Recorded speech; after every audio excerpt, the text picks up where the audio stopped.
Coming up, the Brooklyn Nets magic number for locking in their playoff seed is down to 2. Who to have remaining on their schedule? Where can the Miami Heat stumble? And how important has it been that this iteration of the team achieves the playoff berth?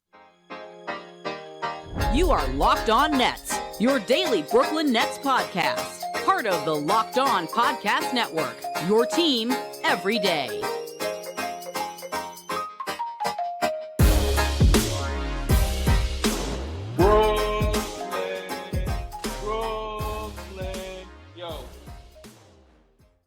Yes, my friends, it is the Locked On Nets podcast right here on the Locked On Podcast Network. It's your team, the Brooklyn Nets, every single day. Over there, you're going to find Doug Norrie, owner-operator of DFSR, for all your daily fantasy sports rankings from DraftKings to FanDuel. He's got you covered. I'm Adam Armbrecht, breaking down the New York Football Giants on the One Giant podcast, and your New Jersey Devils on the way to the playoffs on the Devils Puck Luck podcast. We thank you for making us your first listen of the day, free on all those great platforms. And Doug, it's an interesting time, man. Came off the last game there where it felt like they had checked the Brooklyn Nets every single one of the important boxes for the first 3.5 quarters against the Utah Jazz. But at the end of the day, as I said in the postgame, a win is a win. And we won't look back at the calendar and wonder what happened there late. Nets get that win and now see themselves just 2 games, their wins or Miami losses, away from officially locking up a playoff seed and avoiding the play-in. Yeah, it's getting close now. They've had a nice little run here. The game, having to sweat the Utah game out, like you said, the only thing that matters is the W or the L.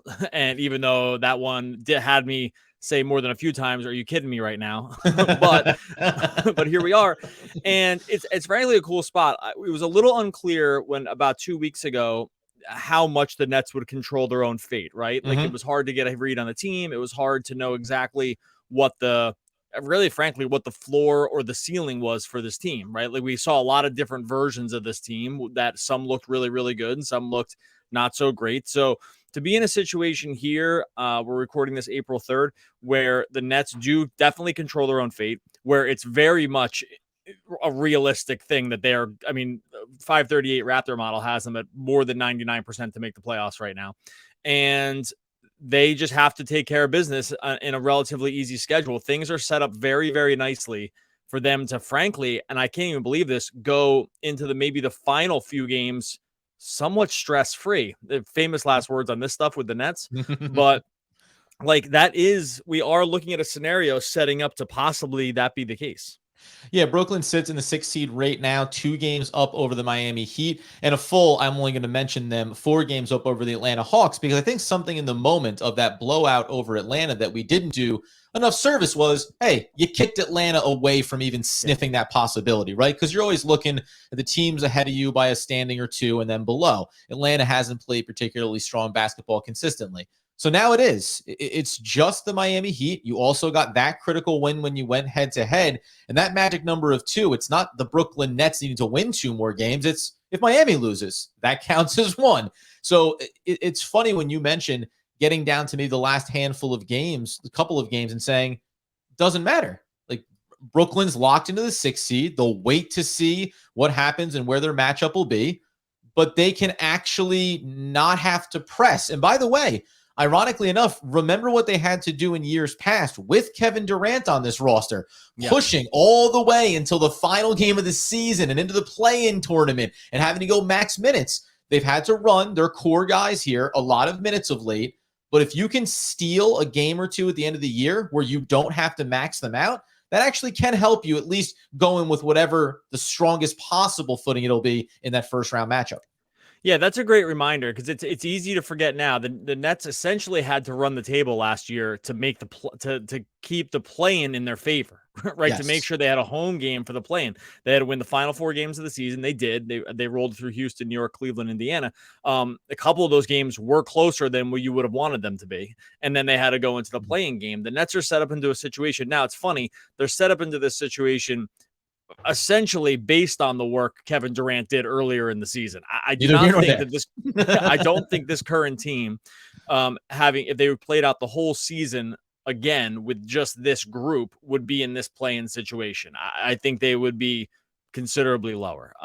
It's not a knock. It's just that, remember, we're not too many months away from the Nets being like almost championship favorites. There has been a dip down in talent. Like that's not a hot take. So they are still, to some degree, because this is what they wanted, benefiting from the work Durant and company and Kyrie too, because Kyrie was excellent on the times that he was on the court for the Nets.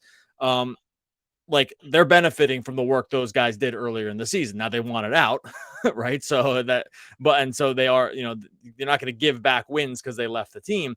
But it is funny just to compare it, like you said, the last season, which was a real nail biting situation. It was because Durant was coming back from the injury. They had dug themselves a huge hole. It was just a totally different feel. Now it's like, hey, one win by the Nets and one loss by the Heat, and this thing's a wrap, right? And that's totally doable. Yeah, and it's funny too. I think on the back end of this episode, we can talk, or maybe even come up in the second segment, we can talk about what is this from an accomplishment standpoint. You said it. We know that this is a team that has struggled in terms of their record. They're below 500 since the trade. That's just a reality.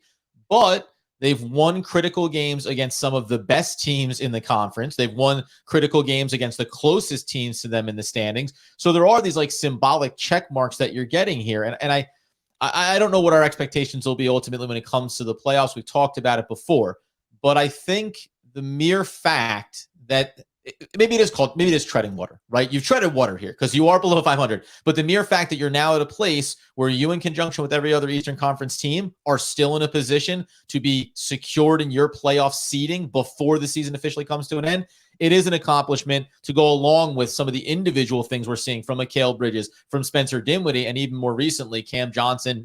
I can't believe I'm saying it. Dorian Finney-Smith having some rebound games for himself too, right? So there's a lot of really positive things that are being checked here to go along with this 6 seed. All right, we'll get into more what to expect down the stretch here for the Nets. Talk about some old friends elsewhere in the league that we mentioned a little bit, and where those teams are sitting right now as they enter the postseason, or in one case, possibly not. We'll get to all that in a second. First, going to tell you about our friends over at Game Time, gametime.co, or the Game Time app. Look, buying tickets these days, it should not be stressful. It should be easy. You should be able to go to any game, concert, comedy show, theater near you. This should be a very easy experience, and great news with Game Time. It is. If you go to Game Time right now on the app or at gametime.co, you can get Minnesota at the Nets. Maybe you want to see, maybe there's a chance they just clinch the playoffs. Orlando Magic at the Nets, $35 over there on the Game Time app. Even looking ahead, Game Time, I like the bullishness of Game Time right now. Nets playoff tickets available right now. TBD, but they're available over at Game Time. Just some of the selection you're going to get in the New York area when it comes to Game Time. Flash deals, last minute tickets, easy to find and buy tickets for every kind of event in your area. You're going to get images of the seat views, the lowest price guaranteed, event cancellation, no worries there with the Nets protection, job loss protection, etc. It's all there with Game Time. Forget planning months in advance. Game Time has deals on tickets right up to the day of the event. You get those flash deals: football, basketball, baseball, concerts, comedy, theater, and more. The Game Time guarantee means you'll get the best price. And if you find tickets in the same section and row for less, Game Time will credit you 110% of the difference. Download the Game Time app, create an account, and use the code LOCKEDONNBA for $20 off your first purchase. Terms apply. Again, create an account and redeem the code LOCKEDONNBA for $20 off. Download Game Time today. Last minute tickets, lowest price guaranteed. Oh, baby. I have myself locked into an Orlando situation here coming up. I mean, it could be seeing me there live in person. I'll keep you posted on that. I like to feel like I'm the lucky charm that secures this for the Brooklyn Nets after all of their efforts. Now, the other thing to mention here is what the schedules look like for both the Brooklyn Nets and for the Miami Heat down the stretch of this season, and whether or not we think that 2-game magic number is achievable in short order or not. When we talk about Brooklyn, obviously coming off of the win over the Utah Jazz, they're going to have the Minnesota Timberwolves coming up here on Tuesday night. That's the first and foremost. And then some other games that'll probably happen here, Doug, but I can't tell everybody about them because my internet is crashing in behind me. So Doug will go ahead and let you know the other games that they play as we continue to get through this one. They have Orlando coming up here late in the season as well. What's the official lineup there for them? Yeah, okay, so it's a pretty soft landing here for the Nets outside of this next game. They are facing off against Minnesota. Minnesota is locked into their own situation where they definitely want to keep winning. So at this time of the year, it's never amazing to see to see teams in the schedule that are interested in going out and grabbing wins. Minnesota's the 9th seed in the Western Conference, a game below 500. It looks like they are going to probably lock themselves in the play-in game, but they are definitely turning something of a quarter, or you thought they were turning something of a quarter with Towns back, but then lost 3 in a row. They are going to be extra motivated. The next game against Minnesota could be a tough one.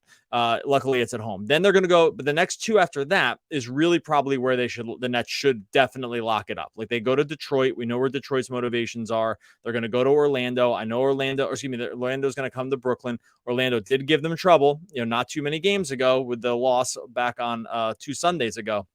But again, the Nets are in a situation where the motivations alone should kind of tell the whole story of what's going to happen here. And then the final game of the season for the Nets is against Philly. I really think that game for Philly is going to be a total nothing. Even right now, Philly, I don't think has a ton to play for.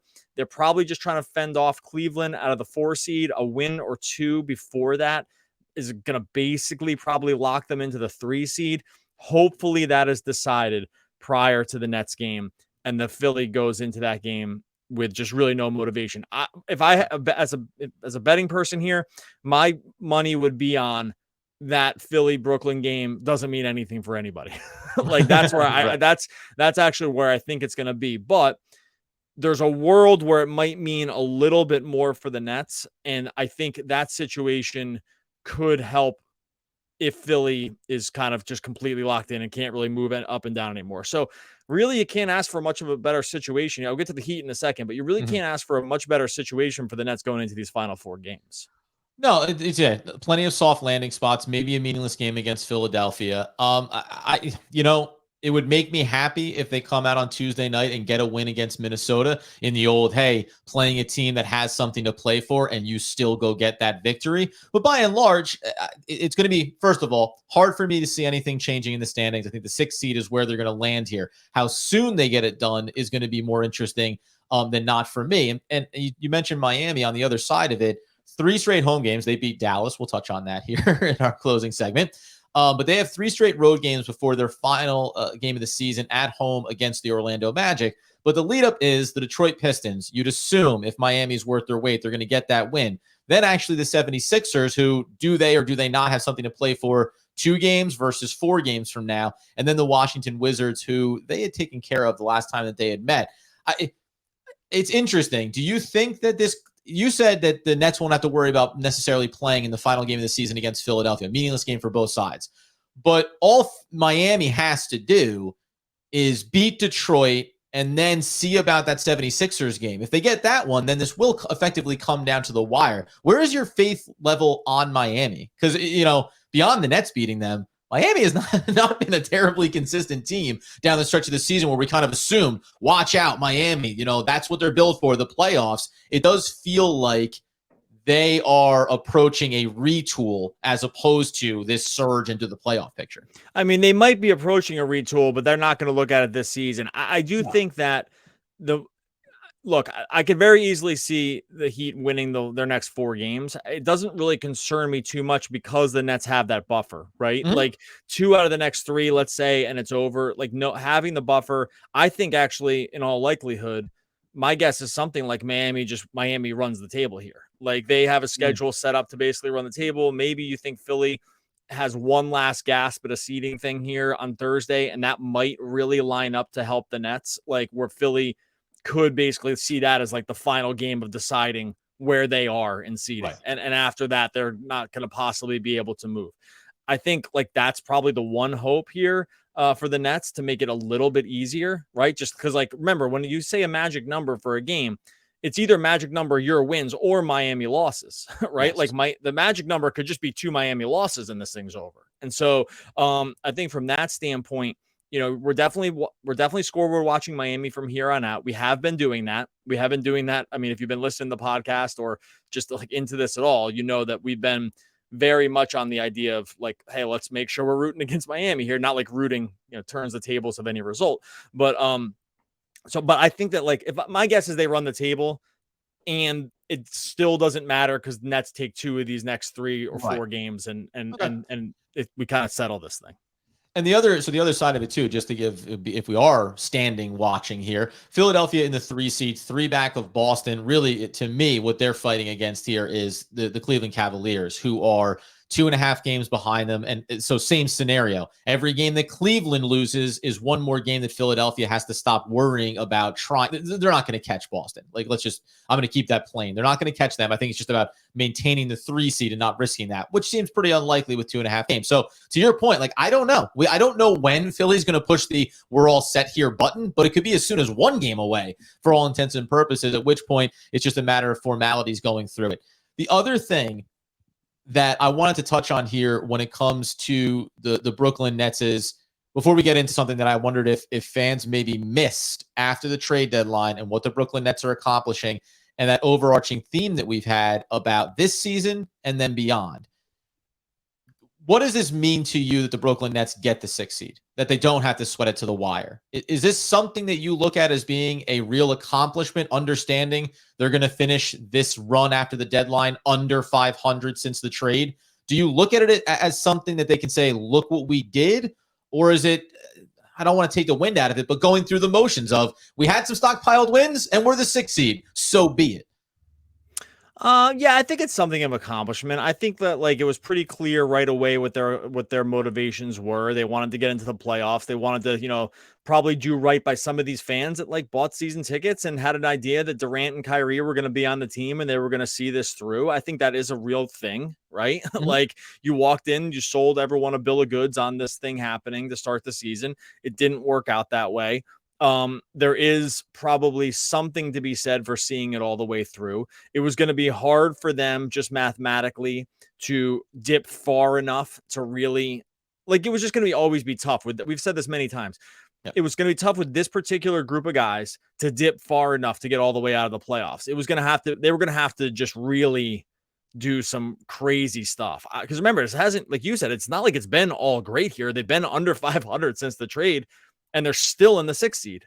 Like, right. So it's just, it would have had to have been so bad, and probably maybe just doing some damage with your fan base or whatever. So does it mean a lot? I like the way they've played. I do like the way they've tried. I think based on their current roster, it was very obvious that this is what they were going to try to do. And you're probably going to end up getting maybe quasi-valuable playoff experience for some of these guys, like specifically Bridges as a 1, and guys like this in situations. So I think there are things to be said for this. I think you always have to contextualize it where they were at the trade deadline. They had a lot of wins, like they just did. And some of these teams did not have that many wins. And so that was always just going to be a very weird thing to fully punt. Like, if you watch some of these teams, how they punt, it's gross. Like, go watch, go back, and right now, if you're listening to this, go back and look who's played with for the Blazers, like, for the last 3 games. It's a total joke. Like, Skylar Mays got signed off the street and started. Like, is that what you want as a fan? I would contend no. And so, I just think that from that context, to me, I think it's not like a rah-rah accomplishment, but it's obvious to me why they did this, and I think it was the correct decision.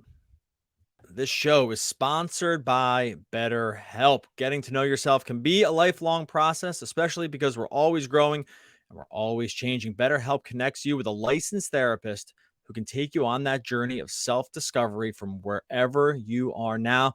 It's been helpful to learn positive coping skills, how to set boundaries, how you can empower yourself to be the best version of yourself. And it's not just for people out there that have experienced major trauma. We all could take a deeper look inside. If you're starting to think about therapy, give BetterHelp a try. It's entirely online. It's designed to be convenient, flexible, and suited to your schedule. Fill out a brief questionnaire to get matched with a licensed therapist, and switch therapists anytime for no additional charge. Discover your potential with BetterHelp. Visit BetterHelp.com/LockedOnNBA today to get 10% off of your first month. That's BetterHelp, HELP.com/LockedOnNBA.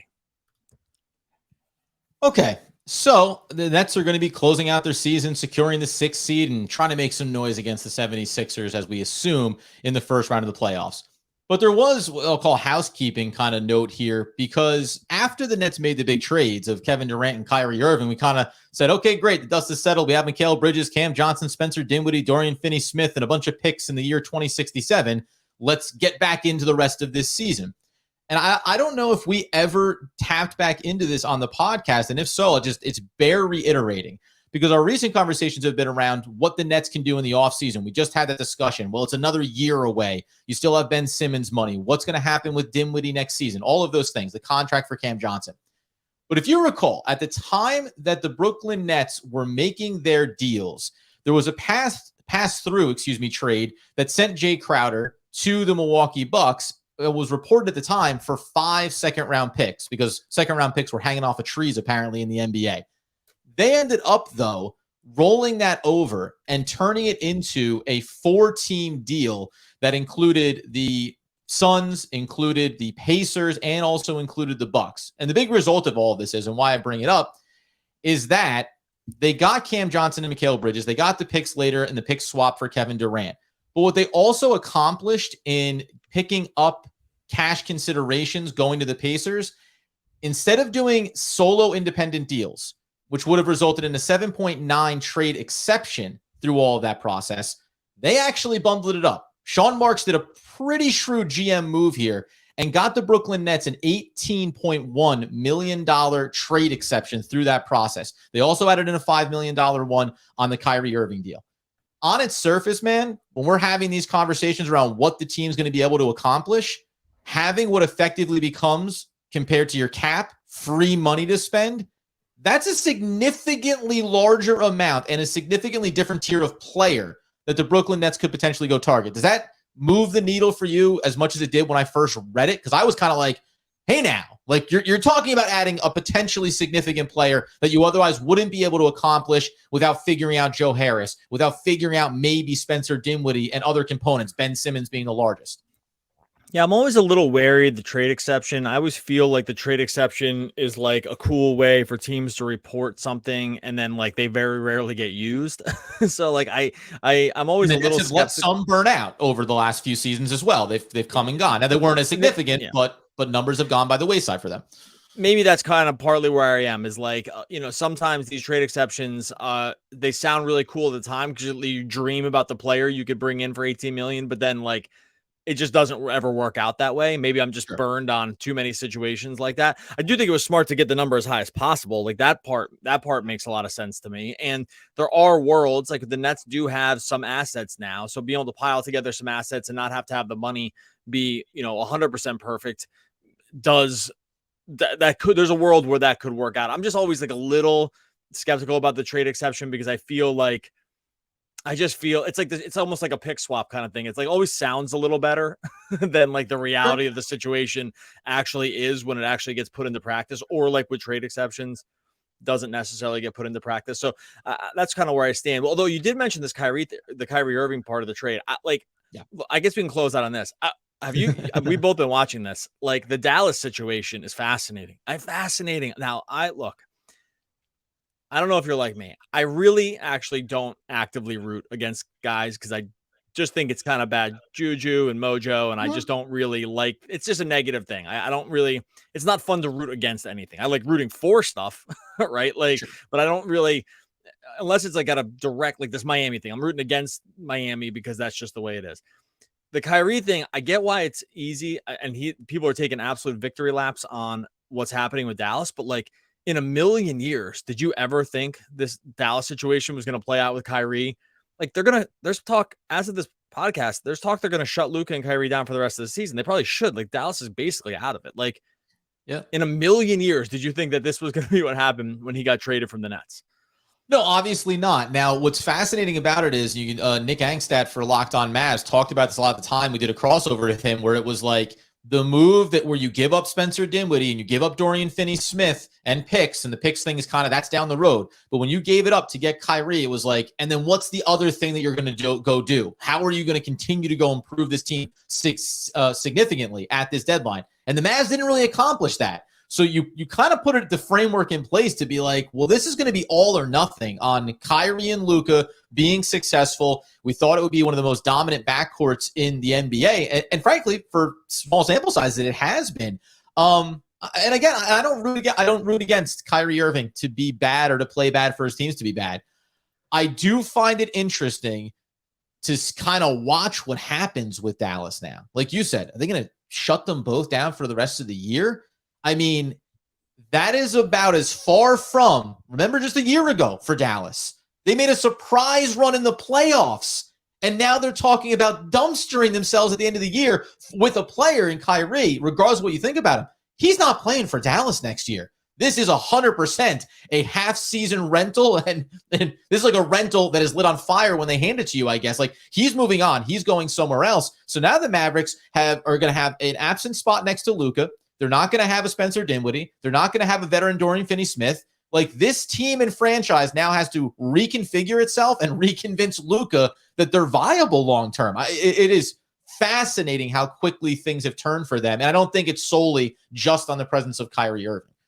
Yeah, no, I actually don't think it's actually even Kyrie's fault. Like, I think that he's been injured a little bit and he's played pretty well, I thought. I mean, they had a fascinating sequence during the game last night where it was a tie. Excuse me, they were down 2 against the Hawks. The down 2 was a tied.